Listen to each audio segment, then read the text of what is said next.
Salam jemaat Tuhan, senang sekali kita berjumpa kembali di ibadah online Gibeon Church. Di sini bukan tempat untuk orang sempurna, tetapi tempat di mana kita disempurnakan oleh kasih karunia Tuhan kita Yesus Kristus. Mari pada hari ini saya mengajak saudara semuanya untuk mempersiapkan diri masing-masing dengan baik untuk mengikuti ibadah pada hari ini. Saya percaya iman kita akan dikuatkan dengan berita Injil yang kita dengar pada hari ini. Dan hari ini saya mau mengucapkan selamat beribadah. Tuhan Yesus memberkati.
Shalom saudara, saya percaya kita semua bersuka cita hari ini karena kita akan memuji Tuhan. Namun sebelumnya kita mau membaca Alkitab yang terambil dari Ibrani 4 ayat 14 sampai 16. Demikianlah firman Tuhan.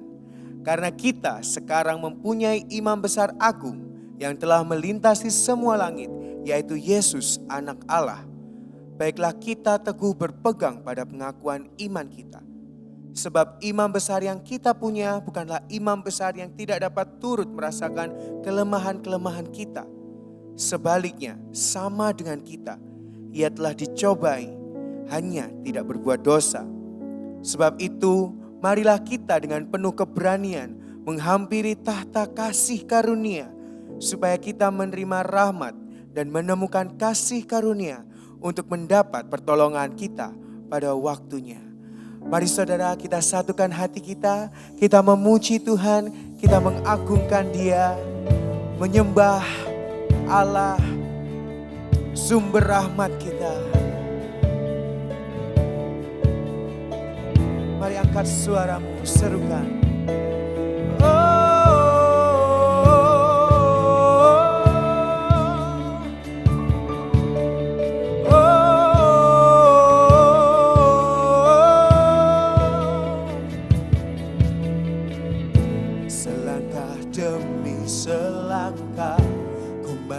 Tiada lelah, sekalipun ku berjalan dalam lembah kekelaman, ku tak takut, ku tak gentar, semua musuh gemetar.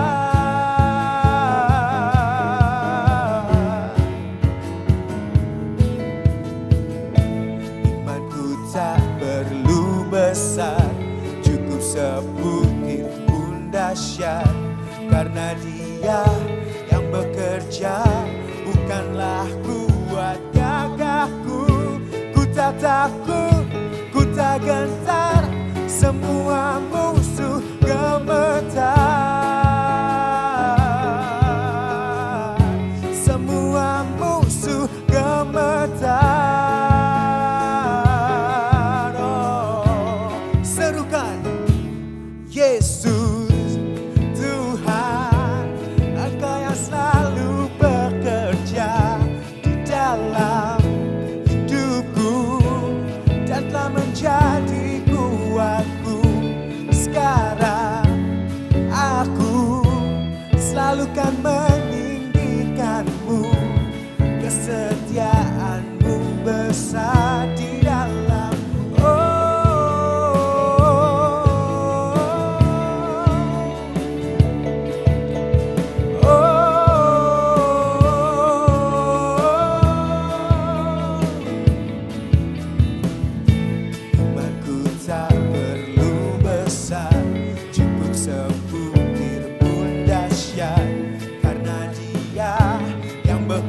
bekerja, bukanlah kuat gagahku.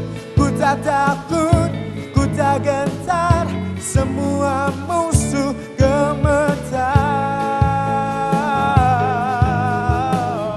Semua musuh gemetar.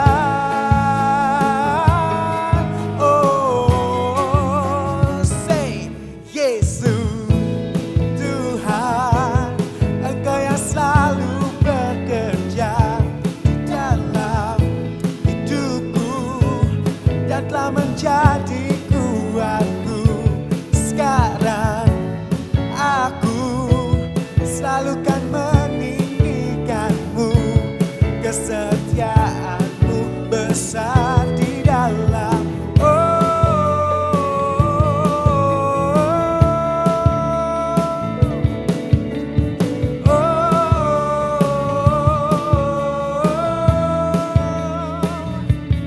Bila kau di sisiku, pada siapa ku takut?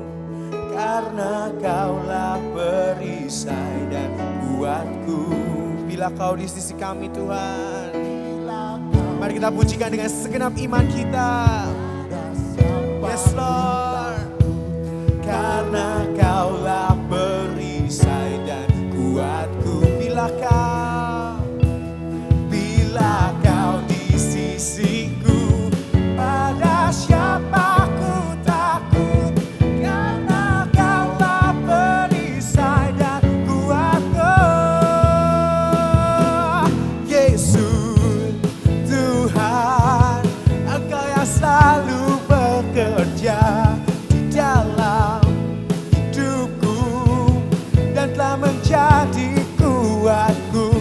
Sekarang aku selalu kan meninggikanmu, kesetiaanmu besar di dalamku.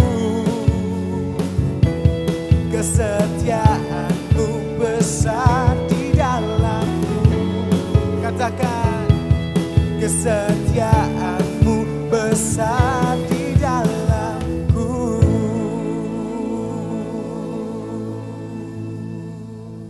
Minggu ini kita memasuki minggu yang ke-30 dalam pembacaan Katekismus Reformasi. Seperti biasa saya akan membacakan pertanyaannya dan Anda akan membacakan jawabannya. Pertanyaan Katekismus pada minggu ini adalah, apakah iman kepada Yesus Kristus itu? Saudara, iman kepada Yesus Kristus adalah mengakui segala kebenaran yang Allah nyatakan dalam firman-Nya, percaya kepadanya, juga menerima dan bersandar kepadanya saja untuk keselamatan yang Dia berikan kepada kita dalam Injil. Kita baca Galatia pasal 2 ayat 19-20. Aku telah disalibkan dengan Kristus, namun aku hidup, tetapi bukan lagi aku sendiri yang hidup, melainkan Kristus yang hidup di dalam aku, dan hidupku yang kuhidupi sekarang di dalam daging adalah hidup oleh iman dalam Anak Allah yang telah mengasihi aku dan menyerahkan dirinya untuk aku. Saudara, iman adalah percaya atau menyetujui sepenuhnya dan bersandar kepada kebenaran Allah yang menyatakan bahwa Yesus Kristus sebagai juru selamat kita. Seluruh jiwa menuruti dan menyetujui kebenaran itu dan memeluknya. Ada penyerahan sepenuh hati dan pikiran kepada kebenaran itu. Kebenaran tentang apa? Kebenaran tentang keselamatan. Keselamatan adalah sesuatu yang sangat dahsyat, saudara. Kita diampuni, kita dijadikan utuh, kita dipulihkan relasinya dengan Allah Bapa. Kita diberi anugerah hidup saat ini dan kita juga diberi anugerah hidup yang kekal bersama Allah Bapa di surga untuk selama-lamanya. Keselamatan bukan sesuatu yang bisa kita dapatkan. Keselamatan bukan sesuatu yang bisa kita capai, tetapi keselamatan adalah sesuatu yang kita terima. Keselamatan adalah hal yang harus kita jalani sepanjang hidup kita. Maksudnya apa, saudara? Maksudnya adalah waktu kita melihat ke belakang, saat pertama kali kita sadar bahwa kita adalah orang yang berdosa dan butuh juru selamat, dan kita percaya kepada Yesus dan datang kepadanya dengan iman dan pengharapan, maka kita diselamatkan. kita menerima keselamatan. Tetapi yang paling penting juga, keselamatan juga adalah hal yang terus kita hidupi dan jalani setiap hari. Saat kita bergumul dengan berhala-berhala hidup kita diingatkan kembali dengan anugerah keselamatan kita yang begitu dahsyat itu. Saat kita mulai berjuang dengan tabiat-tabiat buruk kita, contohnya rasa minder kita, kesombongan kita selalu memakai kekuatan diri kita sendiri. Saat itulah kita diingatkan akan apa yang dilakukan Yesus. Dia yang menebus, Dia menyelamatkan kita dari dosa, akar dari segala berhala-berhala kita. Kita perlu mengingat itu dan beriman bahwa Yesus telah mengalahkan semuanya itu. Keselamatan juga akan kita terima, akan kita alami nanti saat kita sudah meninggal dan kita akan hidup selama-lamanya bersama Bapa di surga. Keselamatan dimulai ketika Allah membuka mata kita untuk menyadari betapa kita sangat membutuhkan Kristus. Selama kita berpikir kita bisa menyelamatkan diri kita sendiri, maka keselamatan itu tertutup. Sama saat kita tidak bisa berenang dan kita tenggelam, kita perlu orang lain untuk menolong kita. Dan saat kita ditolong, kita perlu rileks karena kita tidak berdaya. Dan kita perlu datang kepada Allah dengan kesadaran akan kebutuhan kita dan merendahkan diri, datang dengan iman, bertobat dari dosa dan mengakui di hadapan Allah bahwa kita butuh keselamatan. Mari pada hari ini saya ajak kita semuanya, kita mau merenungkan ini. Kita mau merenungkan bahwa iman kita di dalam Yesus adalah iman yang kekal, yang diberikan Allah kepada kita. Mari kita mau merenungkan itu.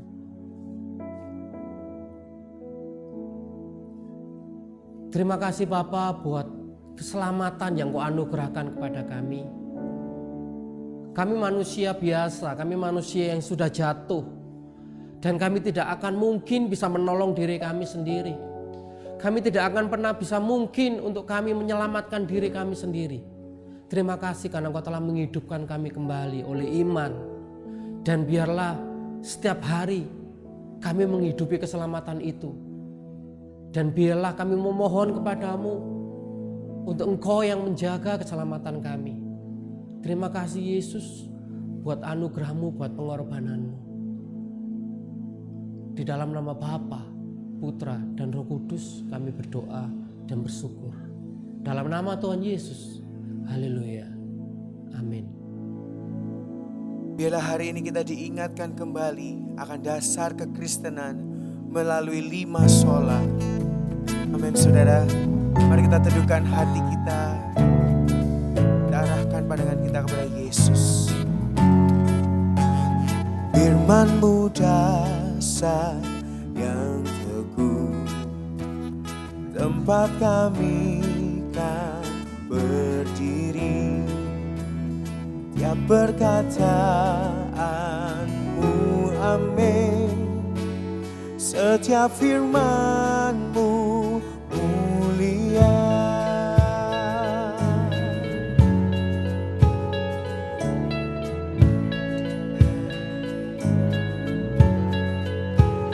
Dengan imanku mendekat, tak satu pun ku banggakan. Setiap janji-Mu benar, di dalam-Mu harapanku. Gloria, Gloria, Gloria, glory to God alone. Gloria, Gloria, glory to God alone. Yesuslah kebenaran kita. Amin. Yesuslah kebenaranku, kekudusan-Mu milikku. Kau genapi semua hukum, karya-Mu yang bebaskanku. Serukan Gloria,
kita pujikan oleh anugerah-Mu.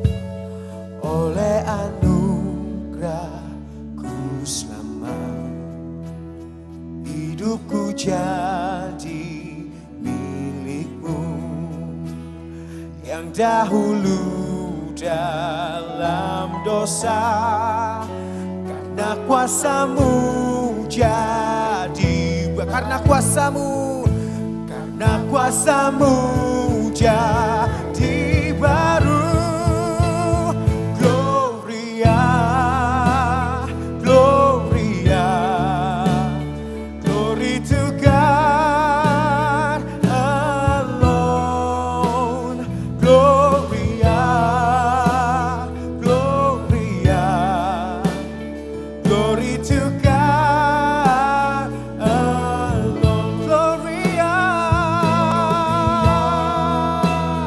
Gloria, glory to God alone.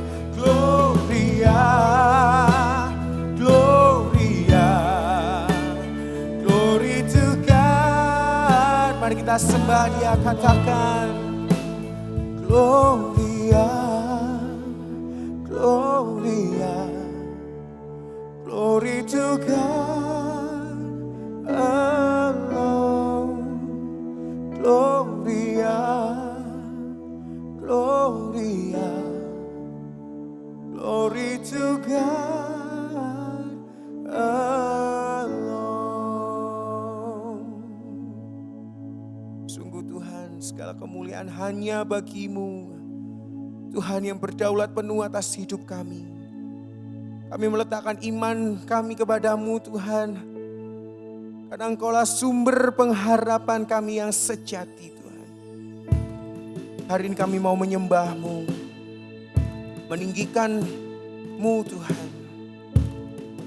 Thank you Lord. Thank you Lord.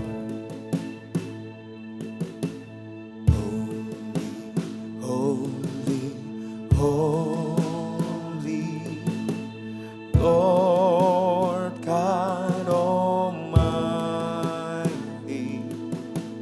Early in the morning, our soul shall rise to Thee. Holy, holy, holy, merciful and mighty, God in three persons, blessed Trinity. Mari kita angkat suara kita dengan segenap hati. Suci, suci, suci, Tuhan Maha Kuasa. Jikau kami puji di pagi yang teduh. Suci, suci, suci, suci, suci, suci, pemurah dan perkasa, Allah Tritunggal, agung nama. Segala pujian, segala pujian bagi-Mu. Segenap nafas muliakan-Mu. Surga bumi kan berseru, kuduslah Tuhan nama-Mu. Suci, suci, suci, kaum kudus tersungkur di depan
suara kita katakan segala pujian bagimu setiap nafas.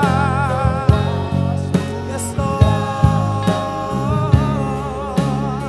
sudah buktikan berseru, kuduslah Tuhan namamu. Oh, Engkau kudus Tuhan, Engkau mulia Tuhan. Thank you Lord, thank you Lord. Kami kagum Tuhan akan-Mu Tuhan. Kami mengagumi karya salib-Mu atas kami Tuhan, untuk kami Tuhan. Engkau Allah yang memberikan kami pengharapan. Engkau Allah yang memberikan kami keselamatan. Dan kami mau meletakkan Tuhan iman kami Tuhan kepada-Mu Tuhan.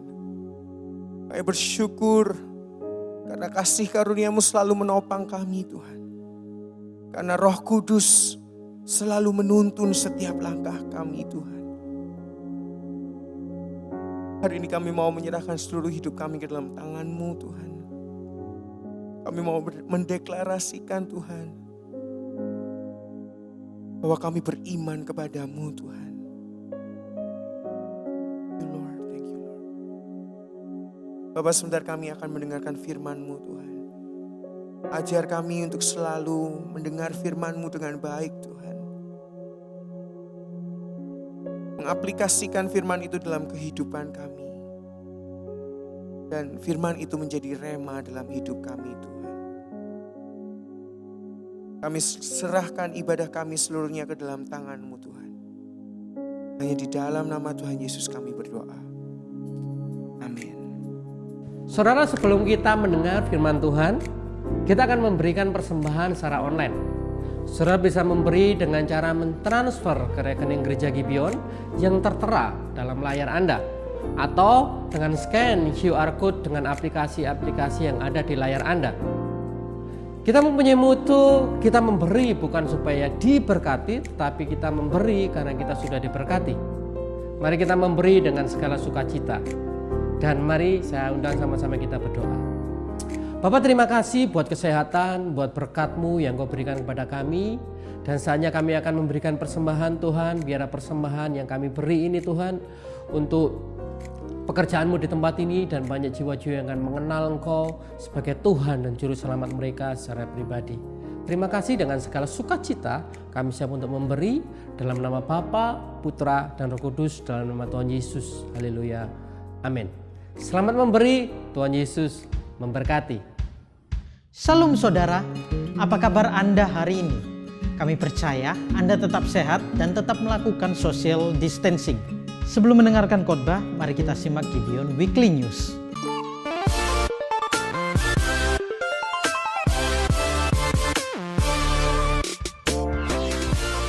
Bagi Anda yang telah rutin mengikuti online service Gibeon Church dan berdomisili di Surabaya, Gresik, dan Sidoarjo, apabila Anda ingin mendaftar menjadi jemaat, Anda bisa mengikuti Zoom after service hangout. Selain bisa menggali informasi tentang kami, host di sana akan membantu Anda untuk melakukan pendaftaran menjadi jemaat. Sermon Exodus minggu ini dilanjutkan di minggu kedua. Pastikan Anda sudah membeli buku pendamping selama sermon Exodus berlangsung. Buku ini dilengkapi dengan bahan diskusi dalam CG. Buku Sermon Exodus dapat dibeli melalui Tokopedia Gibeon Church Surabaya dengan harga Rp30.000. Penjualan buku ini tidak mengambil profit, hanya mengganti biaya cetak dengan tujuan agar dapat membantu jemaat dalam mengikuti pembahasan-pembahasan sermon series serta pengaplikasian dalam pemuritan. Ikuti terus info-info terupdate Gibeon Church melalui sosial media, Facebook, YouTube, dan Instagram. Khususnya di Instagram, setiap hari Selasa pukul 11 siang kita akan memposting sebuah video mengenai fakta menarik tentang kebenaran Injil dalam kitab Keluaran yang masih berhubungan dengan sermon series Exodus. Don't miss it. Sekian info yang dapat kami bagikan. Selamat mendengarkan khotbah. Tuhan Yesus memberkati. Dari kegelapan menuju terang, inilah kisah kita sebagai umat Allah. Kisah Israel adalah kisah kita hari ini.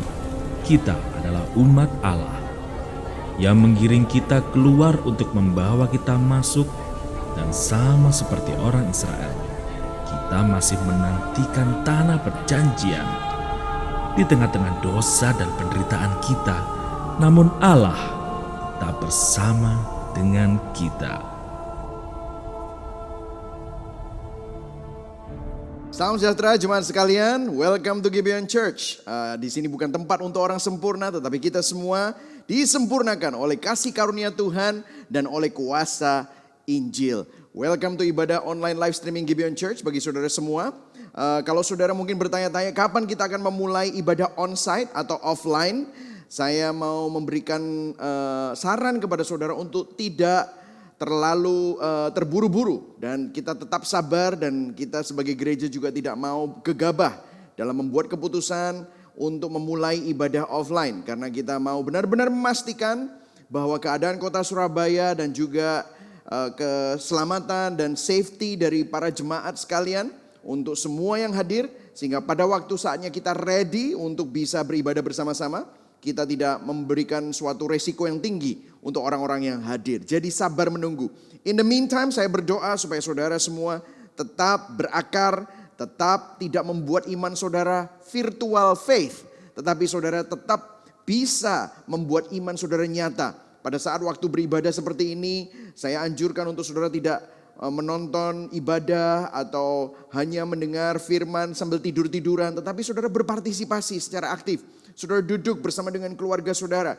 Kalau saudara adalah seorang yang sendirian, temukan teman, beberapa teman untuk menonton ibadah bersama-sama, sehingga saudara juga bisa mendiskusikannya afterwards, oke? Nah, kita ada di dalam khotbah berseri Exodus bagian 2. Exodus bagian 2 ini juga disertai dengan buku panduan, buku pendamping sermon series, di mana di dalam bukunya begitu banyak informasi-informasi yang berguna untuk pengetahuan Anda mengenai kitab Keluaran. Ada bermacam-macam hal yang bisa saudara pelajari, dan juga setiap minggu akan diberikan kepada saudara pertanyaan diskusi untuk small group, untuk care group saudara. Dan juga setiap minggu diberikan ide untuk pemuritan keluarga, sehingga saudara juga bisa mendiskusikan firman yang saudara dengar hari Minggu, dan juga saudara bisa diskusikan dengan istri, dengan anak-anak, atau dengan rekan atau keluarga saudara. Amin. Jadi saudara dapatkan ini di Tokopedia, dan ini semua tidak ada untung. Kami hanya mengganti biaya cetak saja, dan ini semua untuk memudahkan Anda untuk bersama-sama kita mengalami pemuritan di dalam kita mempelajari kitab Exodus bagian yang kedua. Nah, minggu lalu kita sudah belajar mengenai looking back so we can go forward. Kita melihat ke belakang supaya kita bisa melihat ke depan. Nah, kalau sudah belum mendengar khotbah minggu lalu, sudah bisa cek YouTube channel kita Gibeon Church Surabaya. Saudara bisa download Gibeon app kita di Google Play Store atau di App Store di iTunes. Kami juga menayangkan di MNC Play di live channel 2 kali seminggu, hari Jumat jam 8 malam, dan hari Minggu kita menayangkan ibadah kami pukul 7 malam. Kalau saudara ingin mendengar khotbah-khotbah yang lain, saudara juga bisa tune in di Pijar TV. Setiap hari dari Senin sampai Jumat kita ada di Pijar TV dari jam 7 malam sampai jam 8 malam, oke? Nah, hari ini saya akan berbicara mengenai grumbling or gratitude. Itu merupakan bersungut-sungut atau mengucap syukur. Nah, kita akan ambil bersama-sama dari Keluaran 16. Keluaran bagian 1, Exodus bagian 1 diakhiri di Keluaran 15. Dan kita akan memulainya Keluaran 16. Hari ini kita akan berbicara 2 pasal, Keluaran 16 dan Keluaran 17. Kenapa saya ambil 2 pasal ini? Karena meskipun mujizatnya berbeda, tetapi hal-hal yang sedang Tuhan kerjakan di tengah-tengah umat Israel adalah hal yang sama. Keluaran 16 berbicara tentang bangsa Israel yang sedang kelaparan, dan kemudian Keluaran 17 berbicara mengenai bangsa Israel yang sedang kehausan.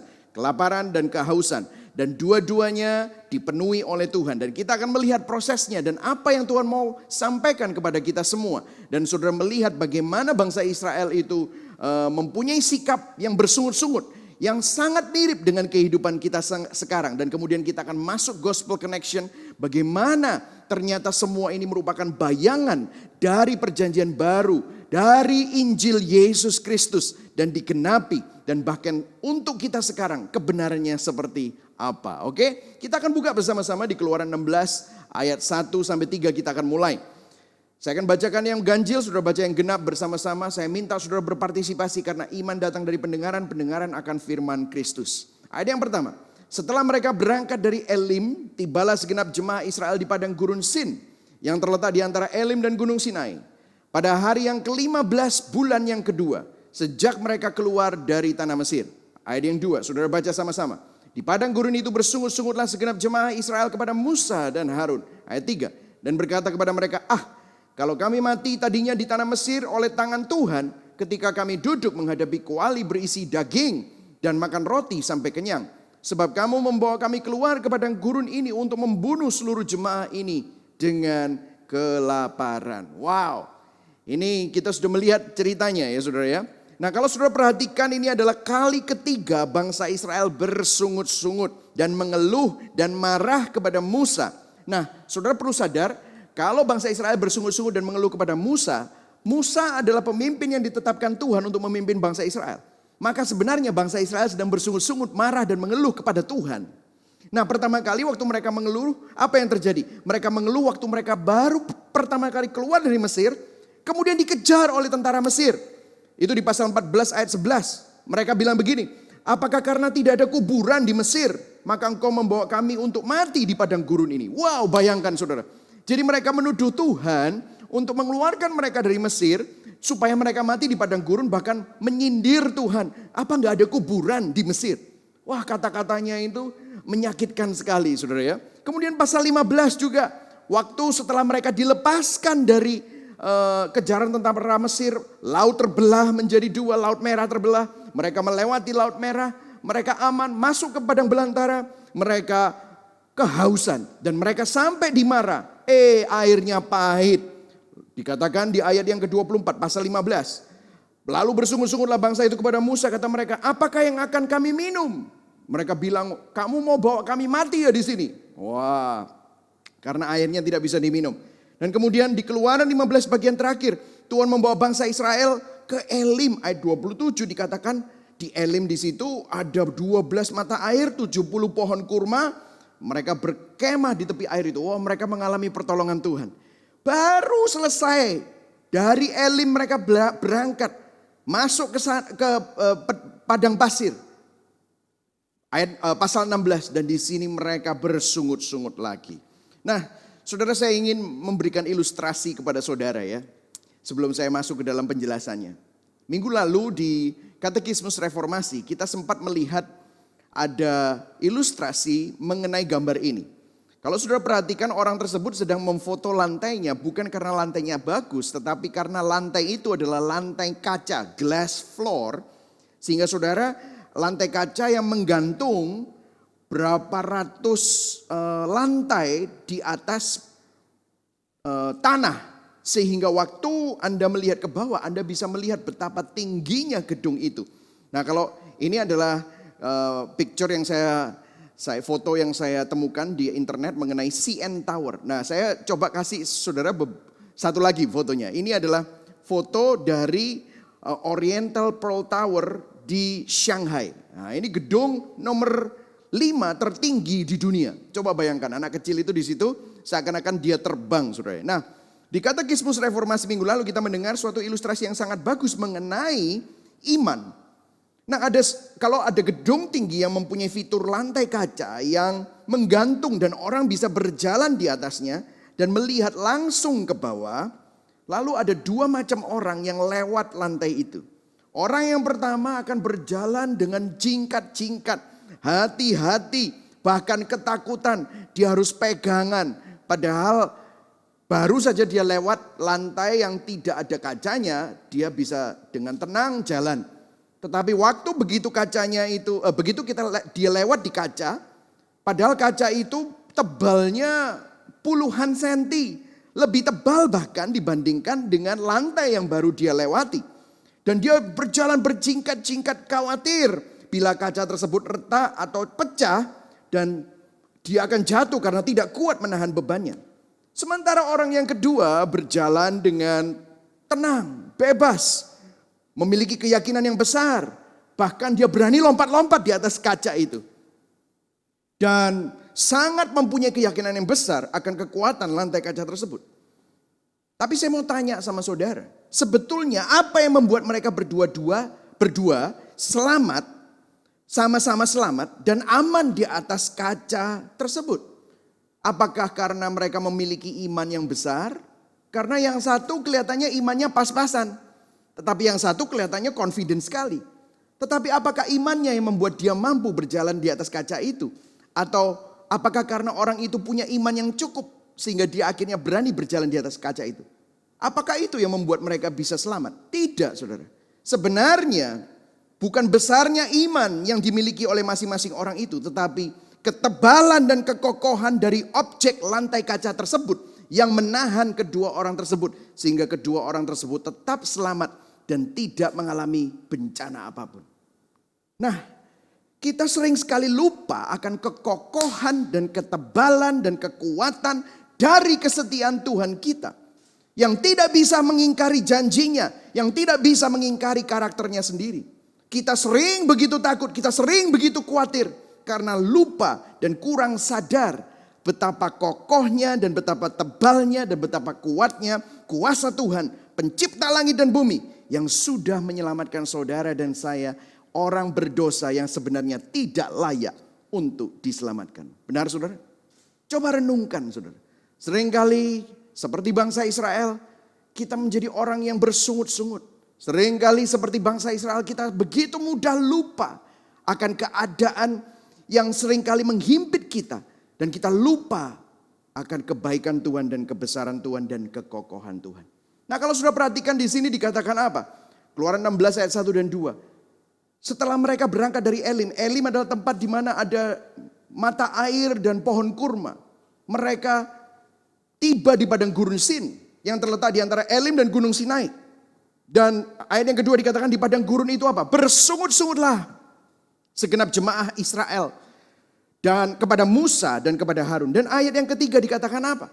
Dan berkata kepada mereka, kalau kami mati tadinya di tanah Mesir. Coba sudah perhatikan di sini, mereka selalu mengingat tanah Mesir. Mereka selalu melihat ke belakang. Dan saudara tahu ini bersungut-sungut adalah kebiasaan bangsa Israel. Saudara akan melihat selanjutnya akan selalu bersungut-sungut. Ini menjadi sebuah pengulangan yang konsisten dari karakter bangsa Israel. Dan mereka terus berjalan dengan hati yang bersungut-sungut dan ketidaktaatan kepada Tuhan. Oh betapa cepatnya mereka. Oh betapa cepatnya kita melupakan kebaikan Tuhan dalam hidup kita. Baru saja diselamatkan dari cengkraman belenggu perbudakan Mesir selama 430 tahun. Baru saja Laut Merah terbelah. Baru saja air yang menjadi pahit dimara menjadi manis. Baru saja mengalami Elim di mana ada 12 mata air dan pohon kurma. Sudah lupa. Saudara, saya ingin mengingatkan kepada saudara kebenaran ini. Firaun dan Mesir ini representasi siapa? Kalau saudara sudah mengikuti Exodus dan saudara mengikuti minggu lalu. Firaun itu adalah gambaran iblis. Mesir adalah perbudakan dosa dan maut yang memperbudak kita semua. Mereka lupa bahwa Mesir itu adalah konteks perbudakan. Jadi makanan yang disediakan oleh Firaun itu bukan untuk kesejahteraan mereka. Makanan yang disediakan Firaun untuk mereka itu bukan untuk kesejahteraan mereka. Tetapi untuk memperbudak mereka supaya mereka terus menjadi budak Firaun. Betul atau tidak saudara? Tapi itu yang mereka ingat-ingat. Saudara dalam kebenaran ini apa yang bisa kita pelajari? Kalau bangsa Israel lupa bahwa semua makanan yang disediakan Firaun bukan untuk kesejahteraan mereka tetapi untuk memperbudak mereka. Kita sering lupa bahwa semua kenikmatan dunia yang ditawarkan iblis bukan untuk keselamatan kita. Tetapi untuk memperbudak kita menuju maut. Yang setuju katakan amin.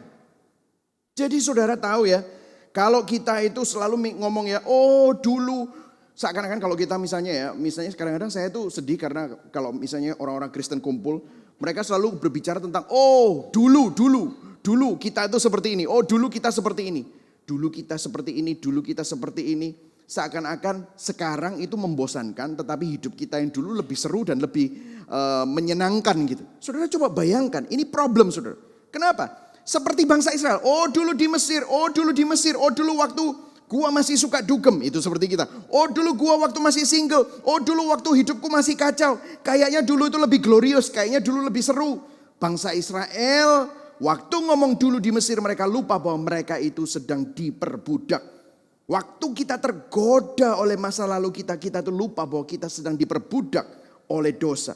Dan dosa itu memperbudak untuk kita menuju maut, saudara. Saudara kita perlu ingat akan hal ini. Jadi jangan selalu mengingat masa lalu tanpa Tuhan. Dan kita bilang itu adalah masa yang lebih baik. Siapa bilang saudara? Itu adalah tipuan iblis. Nah kalau saudara melihat pola dari bangsa Israel. Mungkin kalau saya jadi Tuhan udah dimusnahkan aja. Tapi lihat apa yang Tuhan lakukan. Wah ini luar biasa apa yang Tuhan lakukan. Mestinya Tuhan itu layak dan Tuhan itu sebenarnya bisa untuk menghancurkan bangsa Israel.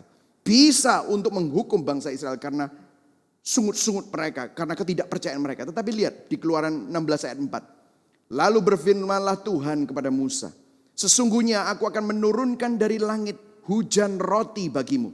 Maka bangsa itu akan keluar dan memungut tiap-tiap hari sebanyak yang perlu untuk sehari. Supaya mereka kucoba apakah mereka hidup menurut hukumku atau tidak. Ayat yang kelima. Dan pada hari yang keenam apabila mereka memasak yang dibawa mereka pulang. Maka yang dibawa itu akan terdapat 2 kali banyaknya dari apa yang dipungut mereka sehari-hari. Ayat yang keenam. Sesudah itu berkatalah Musa dan Harun kepada seluruh orang Israel. Petang ini kamu akan mengetahui bahwa Tuhanlah yang telah membawa kamu keluar dari Mesir. Saudara luar biasa sekali. Bukan hukuman yang Tuhan jatuhkan. Tetapi pertolongan yang Tuhan berikan. Bukan api dari langit. By the way, bangsa Israel begitu masuk padang gurun, ada tiang awan yang melingkupi mereka pada waktu panas terik matahari. Pada waktu malam padang gurun itu dingin, ada tiang api. Mereka juga lupa akan kebaikan Tuhan akan itu. Mereka lupa semua. Mestinya mereka dihukum. Tetapi lihat, anugerah kasih karunia Tuhan menolong mereka lagi. Dikatakan aku akan menurunkan dari langit hujan roti bagimu. Dan setiap hari disuruh ambil. Dan ambilnya harus secukupnya. Tidak boleh lebih, tidak boleh kurang. Dan pada hari yang keenam suruh ambil double portion. Supaya hari Minggu, hari Sabat mereka tidak perlu bekerja. Karena hari Sabat itu mereka bisa memakan roti yang kemarin. Tetapi begitu bukan hari Sabat. Roti itu harus cukup 1 hari saja. Begitu lebih besoknya busuk saudara. Wah ini sesuatu yang sangat-sangat luar biasa. Dan nama dari roti itu adalah mana. Mana. Itu artinya apa? Apa itu? Mana karena mereka benar-benar tidak tahu harus menyebut apa. Nah saudara perhatikan di sini. Ada sesuatu yang perlu kita pelajari. Ada yang menarik di sini. Bahwa di dalam ayat-ayat berikutnya Tuhan memberikan kepada umatnya begitu spesifik. Instruksinya begitu spesifik. Bagaimana mereka harus mengumpulkan roti ini. Nah waktu saya menyelidiki beberapa buku. Apa kata para ahli Alkitab Perjanjian Lama mengenai hal ini.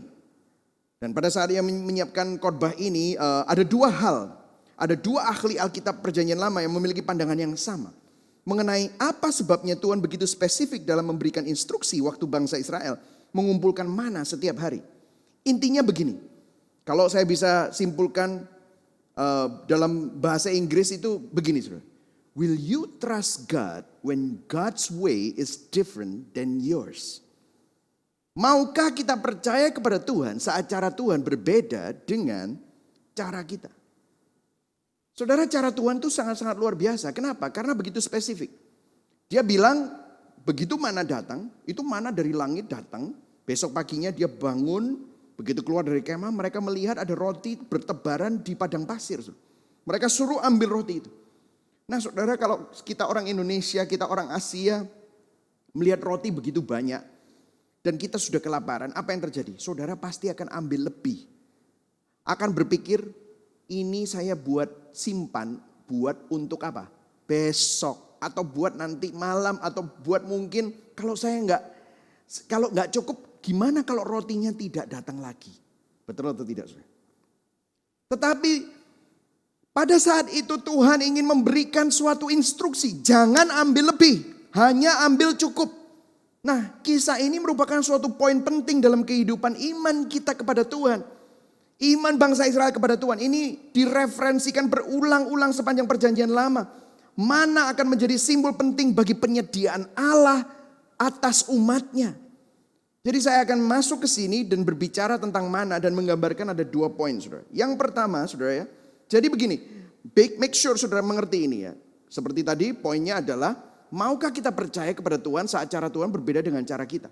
Dan mana itu membicarakan 2 hal. Yang pertama adalah, mana is satisfying the need. Mana memenuhi kebutuhan kita, benar. Tetapi yang kedua adalah, mana is sanctifying the heart. Mana itu juga menyucikan hati bangsa Israel. Ya, menyucikan hati bangsa Israel. Nah, saya akan bicara nomor 1 dulu. Mana is satisfying the need. Mana memenuhi kebutuhan kita. Coba kita lihat sama-sama. Ya, jadi kita akan bicara mana is satisfying the need. Memenuhi kebutuhan kita. Nah, kita lihat sama-sama di ayat 15, Keluaran 16, ayat 15b sampai 18. Ini dikatakan dengan begitu jelas, instruksinya seperti apa. Musa berkata kepada mereka, inilah roti yang diberikan Tuhan kepadamu menjadi makananmu. Mereka bingung melihat roti dari langit besok paginya. Ayat 16-nya, beginilah perintah Tuhan, pungutlah itu. Tiap-tiap orang menurut apa? Keperluannya. Masing-masing kamu boleh mengambil untuk seisi rumahnya. Segomer seorang. Segomer itu kayak satu tempat untuk 1 orang. Menurut jumlah jiwa. Demikianlah diperbuat orang Israel. Mereka mengumpulkan, ada yang banyak, ada yang sedikit. Tergantung orangnya seberapa banyak. Ayat 18. Ketika mereka menakarnya dengan gomer, maka orang yang mengumpulkan banyak tidak kelebihan. Dan orang yang mengumpulkan sedikit tidak kekurangan. Perhatikan di sini. Tiap-tiap orang mengumpulkan menurut apa saudara? Keperluannya. Ya saudara. Nah kok saudara perhatikan ini. Ayat 19-nya. Nah ini ada instruksi khusus. Musa berkata kepada mereka. Seorang pun tidak boleh meninggalkan daripadanya sampai pagi. Maksudnya apa? Gak boleh ambil lebih sampai besok pagi. Ayat 20. Ini kan persis kayak kita. Persis kayak kita. Ayat 20 coba kita perhatikan. Tetapi ada yang tidak mendengarkan Musa dan meninggalkan daripadanya sampai pagi. Maksudnya mengambil lebih. Lalu berulat dan berbau busuk. Maka Musa menjadi marah kepada mereka. Jadi intinya roti apapun yang tersisa pada akhir hari. Kalau tidak dimakan akan membusuk sebelum hari berikutnya. Kenapa? Coba perhatikan saudara. Kenapa? Because God wants to fulfill. Karena Tuhan ingin memenuhi kebutuhan mereka hanya hari itu saja, saudara. Karena Tuhan ingin mereka pergi keesokan harinya dan percaya bahwa mana akan ada di sana menunggu mereka. Bahwa Tuhan akan selalu setia menyediakan apa yang mereka butuhkan. Dan pada hari yang baru mereka akan bangun dan mengumpulkan bagi mereka apa yang mereka butuhkan lagi untuk hari itu. Bukankah ada ayat yang mengatakan bahwa kasih-Nya selalu baru setiap pagi. Anugerah-Nya selalu baru setiap pagi. Tuhan pada saat itu sedang mengajar umat-Nya. Cara baru untuk memahami iman kepada Tuhan itu seperti apa. Penyediaan dari Allah itu seperti apa. Bahwa mereka harus percaya bahwa Tuhan yang setia memenuhi kebutuhan mereka setiap hari. Yang setuju katakan amin. Saudara, kalau sudah dengar ini bukan berarti saudara gak usah kerja. Tetapi sikap hati kita. Bagaimana kita bisa percaya kepada Tuhan. Bagaimana kita bisa rest. Kalau Tuhan yang menyelamatkan kita keluar dari perbudakan dosa. Kalau Tuhan yang menyelamatkan bangsa Israel keluar dari perbudakan Mesir.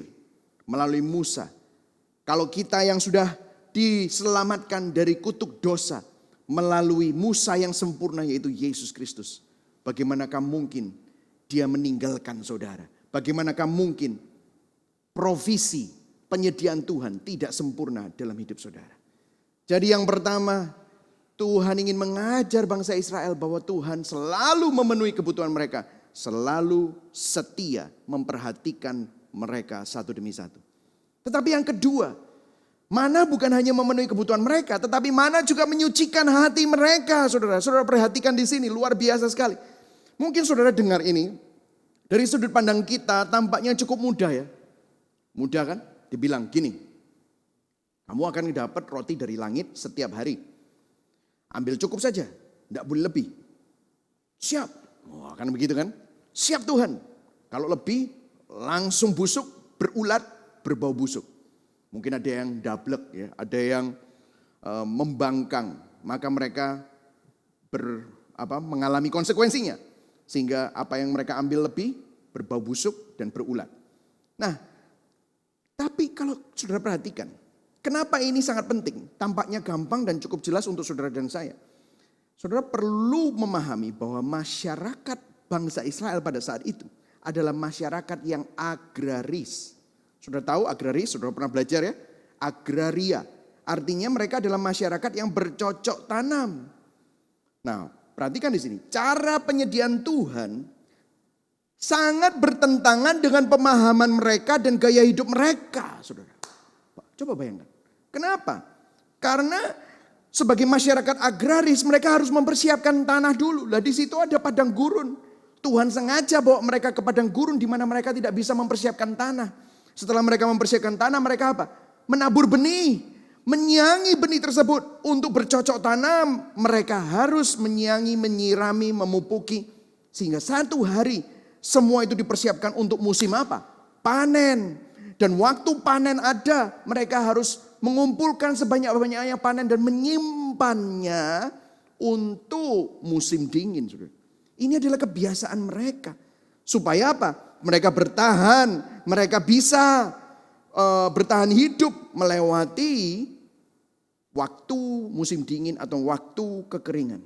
Tetapi di situ Tuhan berkata, no, kamu akan kubawa ke sebuah padang pasir di mana tanahnya tidak akan menghasilkan.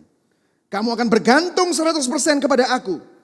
Tuhan mengajari umatnya untuk mempercayai kasih karunia Allah yang berdaulat.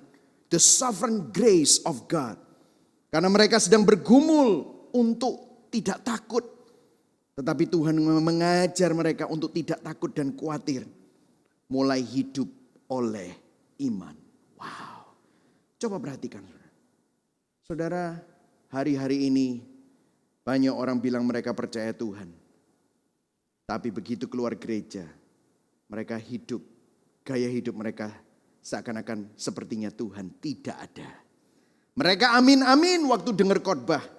Mereka mengangguk-ngangguk waktu mendengar khotbah. Tapi waktu begitu keluar, mereka seakan-akan hidup dalam dikotomi. Spiritualitas itu sendiri, sekularitas itu sendiri. Seakan-akan dua-duanya tidak berkaitan. Saudara, di sini saudara melihat pola Alkitab. Bahwa Tuhan bukan hanya menyelamatkan hidupmu supaya masuk surga. Tapi saudara juga ingin menyelamatkan engkau dari dosamu. Yang selalu mengandalkan kekuatan sendiri. Tuhan ingin menyelamatkan saudara dari cara-cara hidupmu yang lama. Tuhan ingin mengeluarkan Mesir dari bangsa Israel. Meskipun mereka sudah keluar dari Mesir. Tetapi Mesir itu masih ada dalam hati bangsa Israel. Tuhan ingin mengeluarkan Mesir dari hati bangsa Israel. Begitu juga kita. Meskipun kita sudah diselamatkan dari maut dan dosa. Tetapi seringkali dosa itu masih ada. Kita masih lebih suka sama dosa. Saudara, satu-satunya cara untuk saudara berhenti. Untuk terus berdosa. Saudara, saya mau kasih tahu kepada saudara. Saudara gak bisa bilang gini. Oh dosa. Aku katakan kepada engkau. Tidak. Saudara kalau ngomong kayak begitu. Saudara justru akan jatuh dalam dosa. Saya kasih contoh kepada saudara. Jangan mikir soto ayam. Jangan mikir soto ayam yang kuahnya kuning-kuning, yang ada suunnya dan ada poyanya, ada ayamnya atau ada jeroannya. Jangan mikir itu. Apa yang terjadi di pikiran saudara? Saudara semakin mikir itu kan. Kenapa? Karena kita suka soto ayam. Begitu juga dosa. Aku gak mau dosa, aku gak mau dosa, aku gak mau marah, aku gak mau berzina, aku gak mau nipu, aku gak mau serakah. Apa yang dipikir? Akhirnya saudara malah jatuh dalam dosa marah, jatuh dalam dosa berzina, jatuh dalam dosa serakah. Kenapa? Karena saudara suka itu. Cara satu-satunya cara adalah saudara harus melihat kesukaan yang lain. Saudara harus melihat keindahan yang lain yang lebih indah daripada dosa. Yang lebih indah daripada Mesir. Yang lebih indah daripada semua gaya hidupmu yang lama. Tuhan ingin menebus engkau dari cara hidupmu yang lama dan yang sia-sia. Yang setuju katakan amin. Will you trust God when God's way is different than yours? Maukah kita percaya kepada Tuhan saat cara Tuhan berbeda dengan cara kita? Saudara, Charles Spurgeon pernah berkata begini, God is too good to be unkind and he is too wise to be mistaken. When we cannot trace his hand, we must trust his heart. Tuhan terlalu baik untuk jadi jahat dan dia terlalu bijaksana untuk menjadi salah atau keliru. Ketika kita tidak bisa melihat tangan Tuhan, kita perlu belajar untuk percaya akan kebaikan hati Tuhan. Yang setuju katakan amin. Seringkali cara Tuhan bekerja berbeda. Yesaya 55 ayat 8 berkata bahwa jalanku bukan jalanmu. Rancanganku bukan rancanganku. Setinggi langit di atas bumi, begitulah rancanganku dibandingkan rancanganmu. Yang setuju katakan amin. Amin saudara. Ulangan 8 ayat 3 mengkonfirmasi apa yang saya baru sampaikan kepada saudara. Bahwa sebenarnya Tuhan bukan hanya mau memenuhi bangsa Israel, kebutuhan bangsa Israel. Bukan hanya mau memenuhi kebutuhan bangsa Israel, tetapi Tuhan ingin menyucikan hati mereka. Ulangan 8 ayat 3 saya akan bacakan buat saudara. Jadi ia, siapa ia itu? Huruf besar, Tuhan merendahkan hatimu, membiarkan engkau lapar dan memberi engkau makan mana yang tidak kau kenal. Dan yang tidak dikenal oleh nenek moyangmu. Untuk apa? Untuk membuat engkau mengerti bahwa, sama-sama baca, manusia hidup bukan dari roti saja, tetapi manusia hidup dari segala yang diucapkan Tuhan. Saudara, kadang-kadang Tuhan izinkan kita melewati masa padang gurun. Supaya kita sadar bahwa hidup kita bukan diciptakan. Kita diciptakan bukan untuk dunia. Seringkali yang kita bingungkan adalah hal-hal yang sangat duniawi. Hal-hal yang kita cari adalah hal-hal yang ada di dalam dunia yang fana ini. Padahal itu semuanya sia-sia. Tuhan ingin supaya kita tidak hidup di sana. Tuhan pada saat itu sedang mencoba mengajar umatnya cara baru. Untuk memahami penyediaan Allah bahwa mereka harus percaya bahwa Tuhan berdaulat. Tuhan penuh dengan kasih karunia memenuhi kebutuhan mereka. Yang setuju katakan amin. Nah saudara, disinilah Injil palsu dan pesan-pesan motivasi dan moral di dalam gereja seringkali gagal paham. Saudara, saya ingin sekali supaya saudara mulai bisa mengenali Injil palsu. Saudara, banyak Injil palsu kelihatannya pakai Yesus, pakai ayat Alkitab, kita disuruh melakukan ini dan itu untuk keluar dari masalah, for example. Apakah ada yang salah? Tidak ada yang salah, tetapi fokusnya kalau hanya keluar dari masalah, itu yang salah. Kalau kita baca kisah Israel, itu akan berbeda dengan apa yang saya sampaikan. Kenapa? Waktu baca kisah Israel, Injil palsu akan berusaha menemukan rahasia dan kunci untuk menerima mujizat. Hidup sukses, hidup diberkati. Padahal melalui ayat ini sudah jelas apa maksud Tuhan. Halo? Nah disinilah kegagalpahaman Injil-Injil palsu membuat kita semuanya salah kaprah. Padahal maksud Tuhan adalah Tuhan bukan hanya memenuhi kebutuhan mereka, bangsa Israel. Tetapi Tuhan ingin menyelamatkan mereka dari hati yang terpaut kepada Mesir. Kenapa kok kita itu diizinkan Tuhan untuk mengalami padang pasir, padang gurun? Kenapa? Tuhan bukan supaya kita mengalami solusi Tuhan saja. Betul, Tuhan mau memberi solusi atas masalah kita. Tetapi Tuhan bukan hanya mau memberi solusi atas masalah kita. Tetapi Tuhan ingin menyelamatkan kita dari hati kita yang terpaut kepada dosa. Amin, saudara. Tuhan ingin mengajar bangsa Israel untuk percaya kepadanya. Tuhan ingin mengajar kita untuk percaya kepadanya. Saudara, selama 40 tahun. 40 tahun bangsa Israel setiap pagi ambil mana cukup hanya untuk hari itu. Setiap pagi ada jumlah yang cukup untuk setiap orang sesuai dengan kebutuhannya hari itu. Tidak ada yang lebih, tidak ada yang kurang. Begitu spesifik Tuhan mengawasi setiap orang. Betapa spesifik cintanya Tuhan, kasihnya Tuhan atas setiap orang yang ada di dalam bangsa Israel. Setiap umat. Dan betapa tidak terbatasnya cintanya atas seluruh bangsa itu. Atas seluruh umat itu. Jadi Tuhan itu spesifik. Tuhan sangat personal. Tetapi Tuhan juga sangat besar, luas, berkuasa, berdaulat.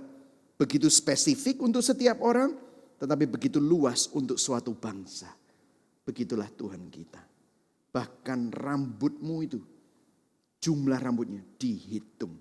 Bahkan namamu ditulis Tuhan di telapak tangan kanannya. Amin, saudara. Luar biasa. Ini merupakan sesuatu yang luar biasa.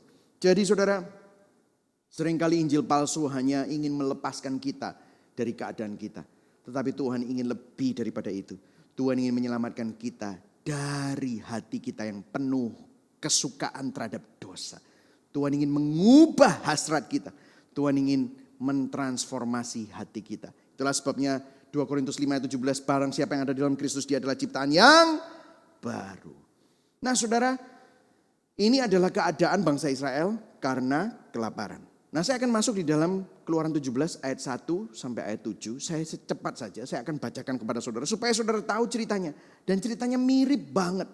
Jadi ini ceritanya begini, mereka baru aja dikasih makan, setiap hari mereka dapat mana. Dan bukan hanya mana, sore harinya mereka dapat burung puyuh.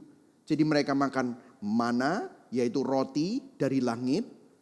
Siang hari, malamnya makan daging. Bayangkan, Tuhan sediakan semua. Nah, Keluaran 17, kita masuk ke sana. Saya akan bacakan buat saudara. Kemudian berangkatlah segenap jemaat Israel dari padang gurun Sin, berjalan ke tempat persinggahan sesuai dengan titah Tuhan. Jadi Tuhan yang bawa mereka. Lalu berkemahlah mereka di Rafidim, tetapi di sana tidak ada air untuk diminum bangsa itu. Jadi mulailah mereka itu bertengkar dengan Musa, kata mereka, berikanlah air kepada kami supaya kami dapat minum. Tapi Musa berkata kepada mereka, mengapakah engkau bertengkar dengan aku? Mengapakah kamu mencobai Tuhan? Hauslah bangsa itu akan air di sana. Bersungut-sungutlah bangsa itu kepada Musa dan berkata, mengapa pula engkau memimpin kami keluar dari Mesir untuk membunuh kami, anak-anak kami dan ternak kami dengan kehausan? Stop dulu, saudara bisa lihat di sini. Saudara lihat, sama persis. Ngomongnya Mesir lagi. Ngomongnya mati lagi. Ngomongnya apa? Anak cucu kami akan mati di sini. Tapi kali ini bukan kelaparan tetapi kehausan. Coba saudara lihat terusnya. Selanjutnya, ayat yang keempat. Lalu berseru-serulah Musa kepada Tuhan, katanya, apakah yang akan kulakukan kepada bangsa ini? Sebentar lagi mereka akan melempari aku dengan batu. Ayat yang kelima, berfirmanlah Tuhan kepada Musa, berjalanlah di depan bangsa itu dan bawalah beserta engkau beberapa orang dari antara para tua-tua Israel. Bawalah juga di tanganmu tongkatmu yang kau pakai memukul sungai Nil. Dan pergilah. Ayat 6, maka aku akan berdiri di sana di depan di atas gunung batu di Horeb. Haruslah kau pukul gunung batu itu. Dan dari dalamnya akan keluar air sehingga bangsa itu dapat minum. Demikianlah diperbuat Musa di depan mata tua-tua Israel.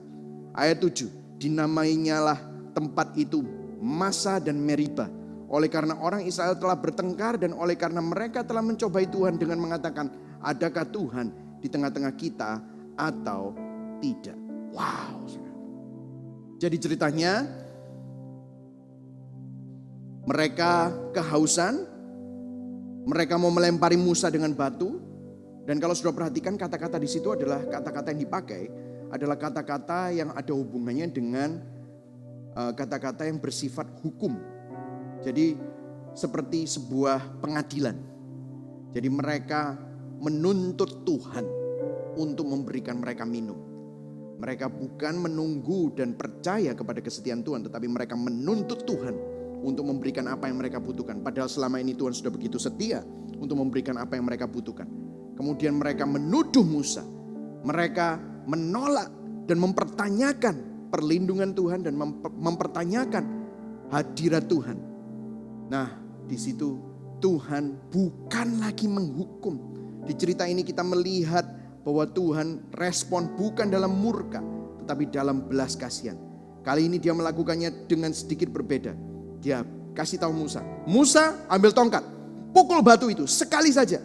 Dan baru dari batu itu akan mengalir air untuk memberikan minum kepada umat Israel. Maka Musa mengambil tongkat dan memukul batu itu. Dan dari batu itu mengalir air untuk menyediakan minum kepada bangsa itu. Saudara, disinilah saya akan masuk ke dalam gospel connection. Saudara lihat, kalau saudara perhatikan, perjanjian lama adalah perjanjian baru yang belum terungkap. perjanjian baru adalah perjanjian lama yang sudah disingkapkan. Saudara, sebenarnya seluruh kisah ini adalah simbol bahwa Allah menyediakan keselamatan bagi anak-anaknya secara penuh, komplit, dan sempurna di dalam siapa? Yesus Kristus. Bagi mereka yang percaya kepada Yesus Kristus, kasih karunia-Nya segar, kasih karunia-Nya baru setiap pagi. Di cerita ini kita melihat Israel menghadapi interaksi yang sama, ujian yang sama, masalah yang sama. Ketika mereka sampai di tempat di mana mereka kehabisan air, sekali lagi mereka bersungut-sungut.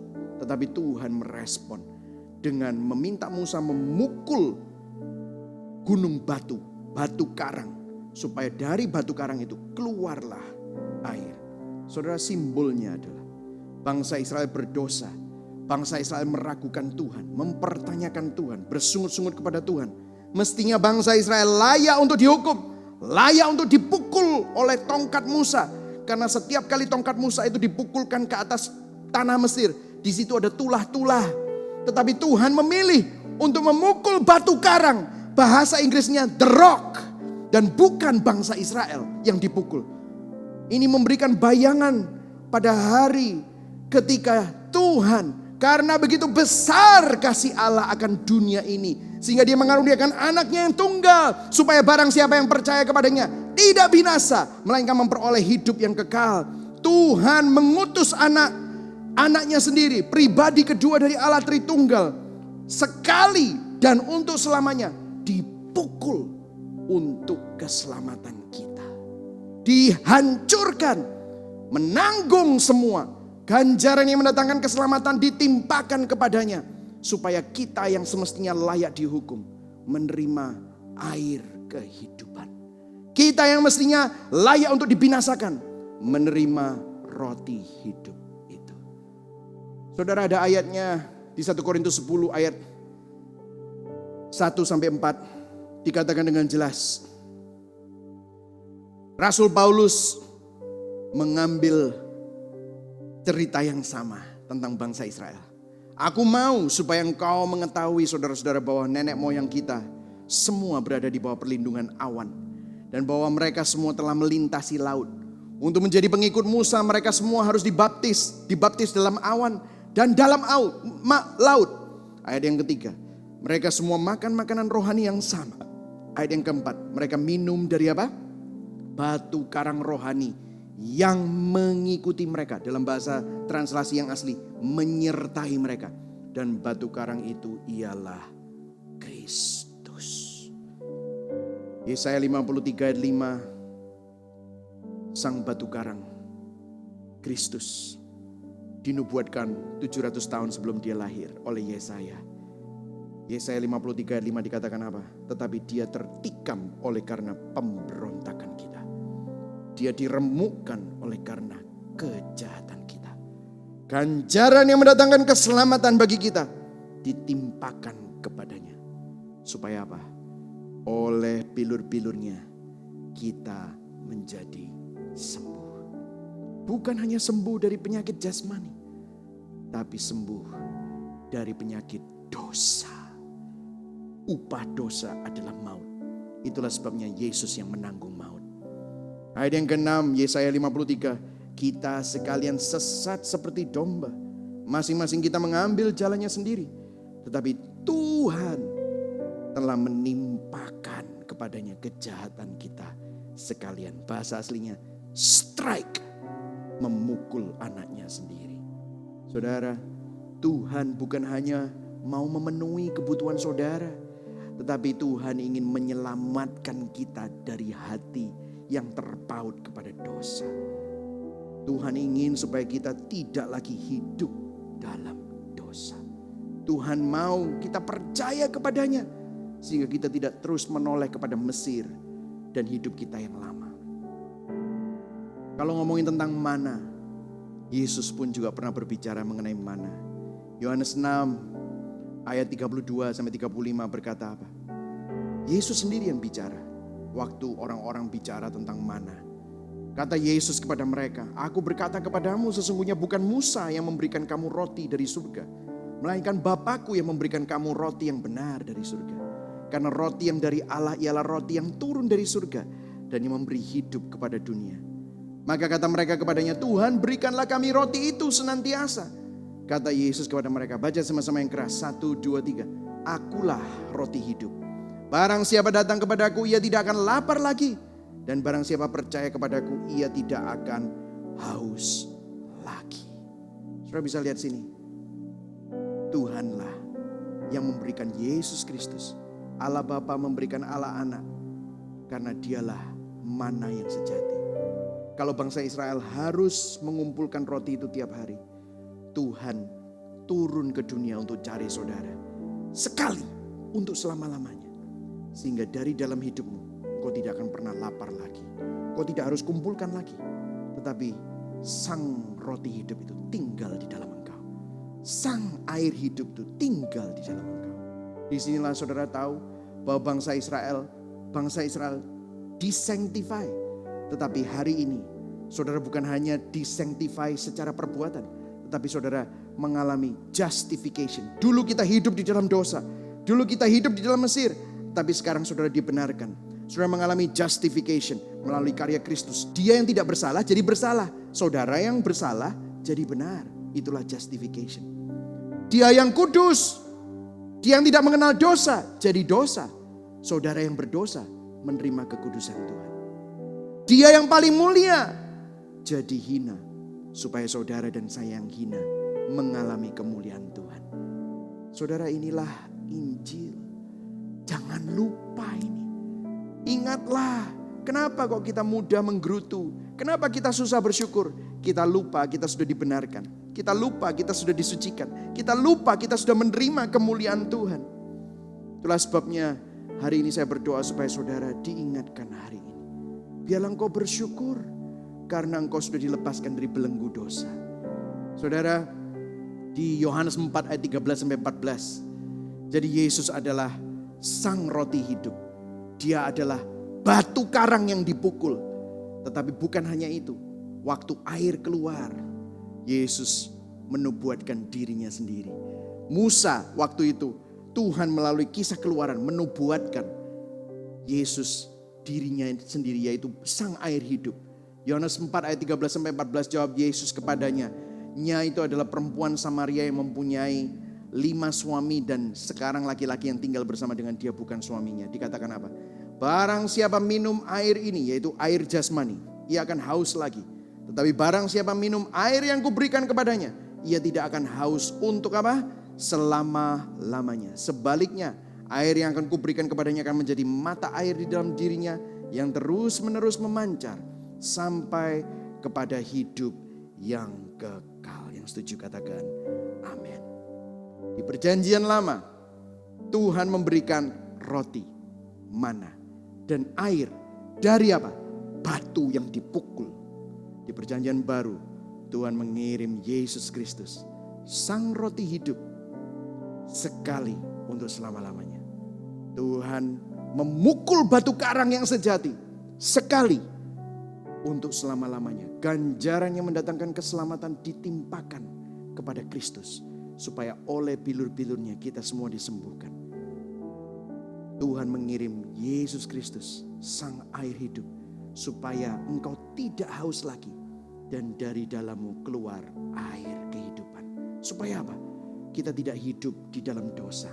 Kita diselamatkan dari maut. Saudara dan saya menjadi umat kepunyaan Tuhan. Amin, saudara.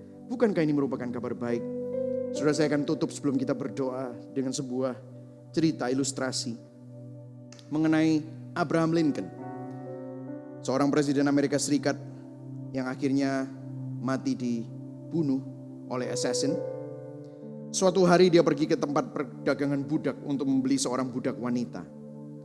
Di dalam hati seorang budak wanita, orang berbaju putih sedang menawar dirinya, pastilah orang yang sama yang akan menyiksa dan melecehkannya. Akhirnya memang Abraham Lincoln berhasil memenangkan lelang itu. Dan waktu wanita itu diberikan kepada dia oleh sang penjual budak. Budak wanita itu dengan ketakutan ketemu dengan Abraham Lincoln. Tetapi Abraham Lincoln berkata kepada wanita muda itu, Hai young lady, wanita muda, aku sudah membeli engkau. Tetapi hari ini aku mau kau bebas sekarang. Setelah pada waktu itu rantainya dilepas, kunci-kuncinya borgolnya dilepas. Perempuan wanita itu bingung. Wanita muda itu bingung lalu bertanya, apa maksudnya? Maksudnya adalah kau bebas. Aku bebas? Ya. Berarti aku bisa berkata apa saja yang aku ingin katakan? Ya, karena kamu orang bebas. Berarti aku dapat melakukan apa saja yang ingin aku lakukan? Ya tentu saja, karena kamu orang bebas. Berarti aku bisa pergi kemana saja aku pergi? Ya tentu saja. Kamu dapat pergi kemana saja kamu pergi, karena kamu orang bebas. Maka sang budak wanita yang baru dibebaskan itu, dengan mata yang berlinang air mata, dia berkata, kalau aku sebebas itu, aku mau pergi mengikuti kamu saja. Wow. Saudara, Yesus datang supaya kita semua yang terbelenggu oleh dosa dan maut dibebaskan. Ribuan tahun manusia dibebaskan, dibelenggu oleh dosa. Ribuan tahun manusia dibelenggu oleh dosa. Dan Tuhan ingin membebaskan kita. Tidak ada satupun manusia yang mampu melepaskan dirinya.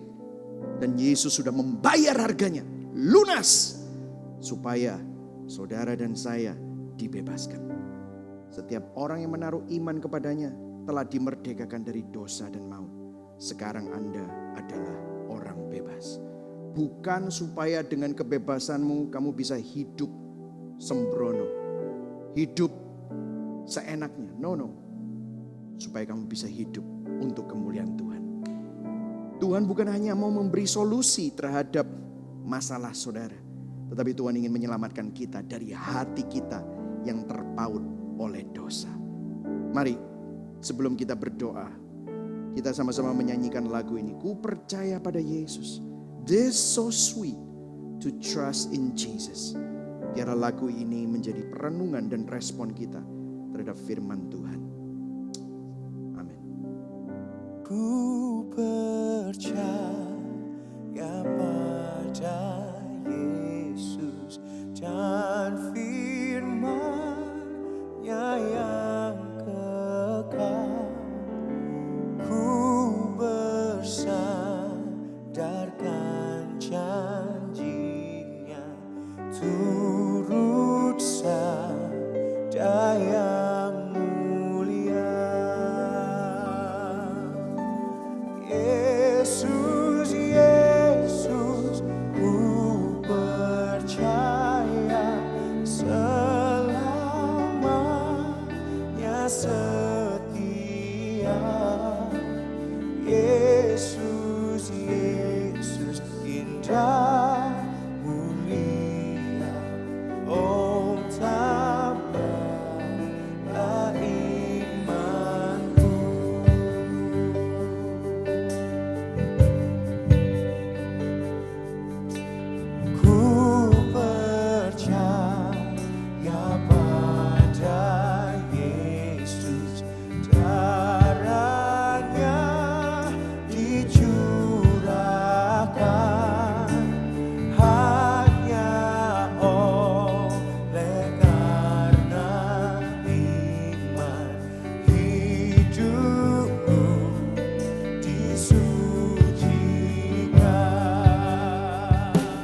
pada Yesus, rela sangkal diriku hanya mendapatkan Yesus. Bahagialah hidupku, Yesus, Yesus, ku percaya selamanya setia. Yesus, Yesus, indah mulia, oh tambahlah imanku. Jesus, Jesus, how I trust Him, how I prove Him more and more. Jesus, Jesus, precious Jesus, all for grace to trust Him more. Jesus, Jesus, how I trust Him, how I prove Him more and more. Jesus, Jesus, precious Jesus, oh for grace to trust Him more. Oh for grace to trust Him more. Oh for grace to trust Him more. Mari sama-sama kita berdoa. Kami percaya kepadamu Yesus dan firman-Mu yang kekal. Kami berjanji kepadamu. Kami mau menuruti Engkau Tuhan. Biarlah kami rela untuk sangkal diri kami. Bukan untuk mendapatkan yang lain, tapi mendapatkan Kristus. Terima kasih Tuhan untuk kebenaran Injil-Mu. Bahwa Engkau bukan hanya menyelamatkan kami dari situasi kami. Engkau bukan hanya memberi kami solusi, terobosan atau mujizat jasmani. Tapi Engkau datang untuk menyelamatkan kami dari hati kami yang terpaut oleh dosa. Yang rusak dan bobrok karena dosa. Ampuni kami Tuhan, kami begitu mudah lupa. Seperti bangsa Israel yang begitu mudah untuk lupa. Begitu tergoda kepada kehidupan lama mereka di Mesir. Kami juga begitu mudah lupa dan tergoda oleh dosa kami, masa lalu kami, manusia lama kami. Biarlah hari ini kami menemukan keindahan kasih-Mu dan kemuliaan-Mu yang jauh lebih besar daripada dosa. Biar hati kami terpaut hanya kepadamu. Kalibrasi hati kami Tuhan. Ubah hasrat dan keinginan hati kami. Biar kami percaya kepadamu. Engkaulah harta kami yang paling berharga. Engkaulah yang kekal. Engkaulah yang mulia. Biar kami menghidupi anugerah-Mu dan hidup hanya untuk kemuliaan-Mu. Soli Deo Gloria. Terima kasih Tuhan untuk firman-Mu. Biarlah Injil Kristus yang adalah kekuatan Allah terus berkarya di tengah gereja-Mu. Yang percaya sama-sama katakan amin. Mari sama-sama kita mengarahkan hati kita, tangan kita kepada Dia yang memelihara dan menopang dan menyelamatkan kita. Amin. Tuhan memberkati engkau. Tuhan melindungi engkau dan menyinari engkau dengan wajah-Nya dan memberikan engkau kasih karunia. Tuhan menghadapkan wajah-Nya kepadamu dan memberikan engkau damai sejahtera. Tuhan memberkati engkau supaya engkau tetap bersukacita dan tersenyum dalam damai sejahtera Kristus, sehingga dunia di sekelilingmu dapat melihat bahwa Kristus hidup di dalammu. Kiranya Allah Bapa, Allah Putra di dalam nama Tuhan Yesus Kristus dan Allah Roh Kudus melingkupi engkau, menguatkan engkau, mendewasakan engkau dan menyertai engkau dari sekarang sampai selama-lamanya. Yang percaya sama-sama katakan amin. Tuhan memberkati saudara. I will see you soon. Terima kasih kami ucapkan kepada saudara semua yang sudah beribadah bersama-sama dengan kami pada hari ini. Kami berdoa iman kita semuanya dikuatkan dan kita semua bisa menghidupi Injil Yesus Kristus. Dan mungkin bagi Anda yang pertama kali bergabung dengan kami dan ingin mengetahui lebih jauh lagi tentang kami, atau mungkin Anda tertarik untuk digembalakan dengan kami, Anda bisa bergabung dengan kami di Zoom after service setelah ibadah online pada pukul 8 pagi, setengah 11 siang, atau setengah 5 sore. Dan saya ucapkan sampai berjumpa minggu depan di ibadah online selanjutnya. Tuhan Yesus memberkati.